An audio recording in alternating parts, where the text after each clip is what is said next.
क्या यूएस में? नहीं मंदी अच्छा, हमको लगता आई चुकी होगी वहाँ पे, मंदी ये नहीं आई अभी।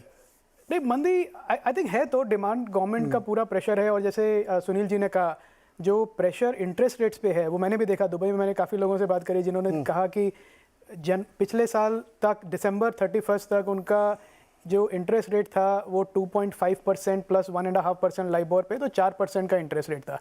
1 जनवरी से बढ़ के वो 8% हो गया है, नॉन नेगोशिएबल। तो बस उनके तो अब डबल हो गया आपकी ईएमआई पे। सोचिए क्या इम्पैक्ट आएगा।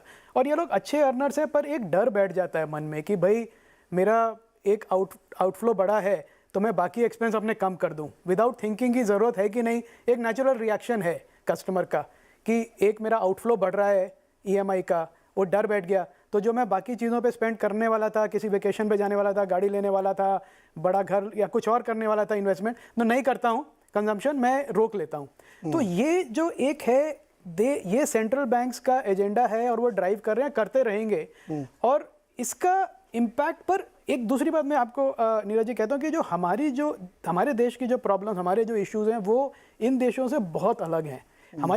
हमारी इकॉनमी है, मार्केट कैप है $3 ट्रिलियन का, यूएस का है $50 ट्रिलियन का। एजिंग इकॉनमीज हैं, यूरोप में आप देख लीजिए, जो डिपेंडेंट्स हैं वो बढ़ रहे हैं, अर्नर्स हैं वो कम हो रहे हैं, इमिग्रेशन वो अलाउ नहीं कर रहे हैं, उनकी स्ट्रक्चरल प्रॉब्लम्स है। हमारी प्रॉब्लम्स एकदम अलग है। हमें क्या चाहिए? बस फॉरेन कैपिटल चाहिए। अगर फॉरेन कैपिटल मिलेगी तो हमारे जो एंटरप्रेन्योर्स हैं, जो बिजनेसमैन हैं, वो बिजनेस ग्रो कर लेंगे, वो वर्ल्ड क्लास एंटरप्राइजेज यहाँ से क्रिएट कर लेंगे। इतना हमको कॉन्फिडेंस होना चाहिए। तो फॉरेन कैपिटल एक तो स्टॉक मार्केट के थ्रू आ रही है जिसका हम डेली इम्पैक्ट देखते हैं, मार्केट ऊपर नीचे हो रहा है, निफ्टी। और दूसरी एक लॉन्ग टर्म कैपिटल है जो इंडस्ट्री में जा रही है। ऐसे फॉक्सकॉन ने $500 मिलियन का इन्वेस्टमेंट किया, बड़ी कंपनीज आ रही हैं, एक्वायर कर रहे हैं, एडवेंट पी फंड्स हैं जो इन्वेस्ट कर रहे हैं इंडिया में। वो भी एक इन्फ्लो ही है ना, वो एक एफआई फ्लो तो एक है, पर एक जो long term corporate strategic flow है वो भी तो आ रहा है साथ में, और वो भी बढ़ रहा है। और वही अपॉर्चुनिटी क्रिएट कर रहा है हमारे बिजनेसमैन के लिए कि आप बढ़ाइए, बिजनेस कैपिटल है आपके पास। तो मुझे लगता है कि ये हमारी जो प्रॉब्लम्स हैं इतनी डिफरेंट है इन कंट्री से कि हमको फ्रैंकली ज़्यादा ध्यान नहीं देना चाहिए कि यूएस में क्या हो रहा है, चाइना में क्या हो रहा है। चाइना की मार्केट कैप $18 ट्रिलियन की है, हमसे 6 टाइम बड़ी है, उनके इश्यूज अलग है। तो हम अपना देखें कि हमारे यहाँ पे क्या अपॉर्चुनिटीज़ हैं, उस पर फोकस करें। तो एक्चुअली मुझे लगता है कि इन्वेस्टर्स की रिटर्न बेटर रहेगी rather than getting lost in कि दुनिया में मंदी हमारे लिए फायदेमंद है। मंदी हमारे लिए फायदेमंद है ना। आप हमें अगर बाहर से कैपिटल मिल रही है तो हम बना लेंगे। हमारा तो लोकल कंजम्पशन ही इतना लो है इस टाइम पे कि कुछ भी बढ़ेगा तो हमारा ग्रोथ हो जाएगा इकोनॉमी का। तो इसलिए मुझे नहीं लगता कि बहुत ज़्यादा यूएस के डेटा पे हमको ध्यान देना चाहिए फ्रैंकली। मनीष जी, यूएस में क्या होगा? मंदी आई या नहीं आई, एक उससे हमारे ऊपर क्या असर पड़े? एक बहुत सारे लोग ये कहते हैं कि यूएस में अगर मंदी आई तो उससे हमको फायदा हो सकता है। नीरज, पहले फ्लो पे छोटी सी बात बता दूं कि $700-800 बिलियन जो है टोटल एफआईज का फ्लोज है दुनिया में। ओके, उसमें से सिर्फ $60 बिलियन जो है वो नॉन ओईसीडी कंट्रीज के लिए डेडिकेटेड है। वो मोटा मोटी नंबर जो है कम ही हुआ है, बढ़ा नहीं है पिछले 10-15-12 सालों में। उस 60 बिलियन डॉलर में हमको करीबन 15% मिलता है, जो पिछले 20 साल में मोटा मोटी वहीं आसपास है। 2-5% ऊपर कभी होता है, कभी 2006-7 में बहुत ज्यादा था, अभी बहुत कम है। तो सब कैलकुलेट करके जो है नंबर, हमने पहले भी बात की है कि जो बड़ा फ्लोज आता है नीरज जी, वो एक सर्टेन तबके से आता है जो यूएस में, और मैंने इसके ऊपर रिसर्च करी है, कैन शेयर विद यू, कि जो 45 से 65 साल के जो लोग हैं उनकी सेविंग्स जो है वो रिस्क मनी है यूएस की, और वो पूरे इमर्जिंग मार्केट में फैलती है। वो पूरा तबका जो है वो श्रिंक हो रहा है, अगले 10-20 साल तक श्रिंक होगा as a percentage of population, ये एब्सोल्यूट नंबर। इसलिए एफआईआईज अगर आप उसको ऊपर पिवट कर रहे हैं कि वो हमको आकर के बेल आउट करके जाएगा, तो वो नहीं होगा। अपना कई बार बात हो चुका है कि ये नंबर किसी साल $25 बिलियन हो जाएगा, किसी साल -10 हो जाएगा, -20 हो जाएगा। एवरेज अगले 10 साल का एवरेज जो है वो करीबन 8-10-12 बिलियन डॉलर हर साल ही रहेगा। नंबर 1। नंबर 2, यूएस जो है वो दूसरी इकोनॉमी से, इंक्लूडिंग इंडिया, जो हमको लगता है कि बहुत अच्छी की है, वो one of the best performing economy है इवन इन लास्ट 2 सालों में। हिंदुस्तान जो टॉप 25 इकोनॉमीज में आईएमएफ ने जो बेसिक फोरकास्ट की थी नीरज जी की 2019 में कि हर देश की साइज क्या होगी, उसके मुकाबले हम जहां हैं आज वो सबसे नीचे है relative to anyone else. US जो है वो सिर्फ 2-2.5% नीचे है उनकी फोरकास्ट से, जो फोरकास्ट की थी 2-2.25% की ग्रोथ के ऊपर। हमारे यहाँ फोरकास्ट की थी 7%, और लेकिन पाया हमने है 2.5%। तो उसकी वजह से हम टोटल क्यूमुलेटिव 2.5 सालों के अंदर जो है वो 15% IMF की फोरकास्ट से नीचे हैं। जो तमाम दूसरे देशों में, एशिया में ले लो, लैटिन में ले लो, या किसी और ऑफ कोर्स डेवलप्ड कंट्रीज में ले लो, इंक्लूडिंग यूरोप, हमारा नुकसान ज्यादा हुआ है।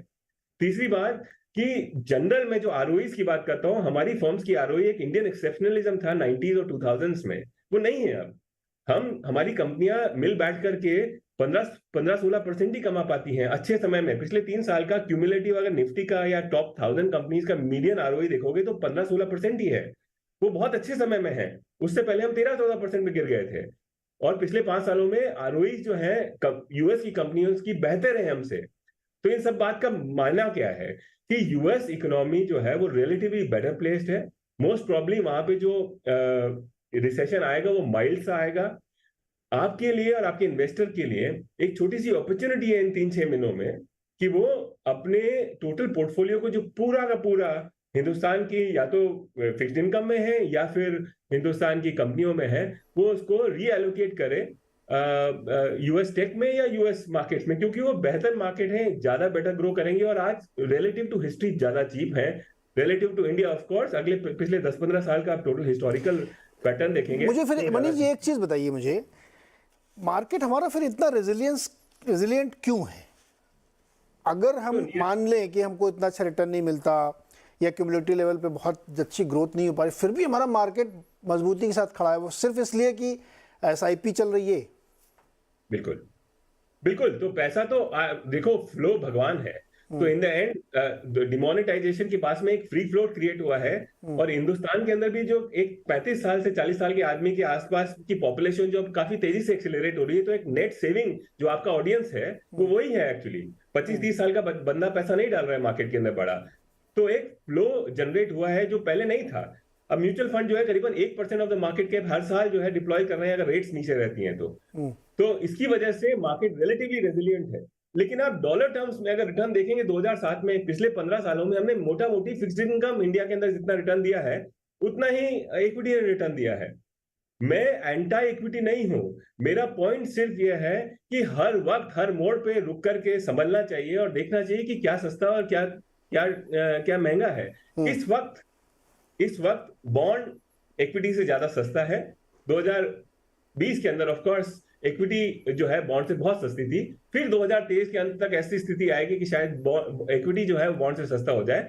हम लोग यहाँ बात कर रहे हैं अंडरवेट ओवरवेट की, तो मेरे ख्याल से ये वक्त जो है वो छोटा सा ओवरवेट बॉन्ड का है और ओवरवेट ग्लोबल मार्केट का है वर्सेस इंडियन मार्केट। और यही मतलब तो फाइनेंशियल मार्केट की ब्यूटी है कि आप टाइम पे अपने एलोकेशंस को रीबैलेंस करते रहते हैं। एक छोटा सा मुझे ब्रेक लेना है और ब्रेक से जैसे ही वापस आएंगे तो हम ये जानने की कोशिश करेंगे कि मान लीजिए मैं बहुत बुल हूँ और मैं हमेशा बुल रहता हूँ, मुझे कोई कितना भी कहे मैं तो बुल ही रहूँगा, और मैं ये भी एक्सेप्ट कर लूँ कि 10% और गिर जाएगा मार्केट, निफ्टी 10% गिरी, चलो तब भी मैं खरीदूँगा। तो क्या खरीदूँ मैं, क्या लिस्ट बना के रखूँ, या फिर अपने कुछ हिस्से को जैसा मनीष जी करें मैं एफडी कर ही दूँ। मान लीजिए 100 रुपये हैं तो 20 रुपये की हमने एफडी कर दी, क्योंकि वो भी हमको 6 साल के लॉक करनी है, 5 साल के लॉक करनी है, 3 साल के लिए करनी मान लो। तो वो क्या चीज़ें हो सकती हैं उस पर बातचीत करेंगे। और लास्टली ये बजाज फाइनेंस क्यों गिरा इतना, ब्रेक के बाद।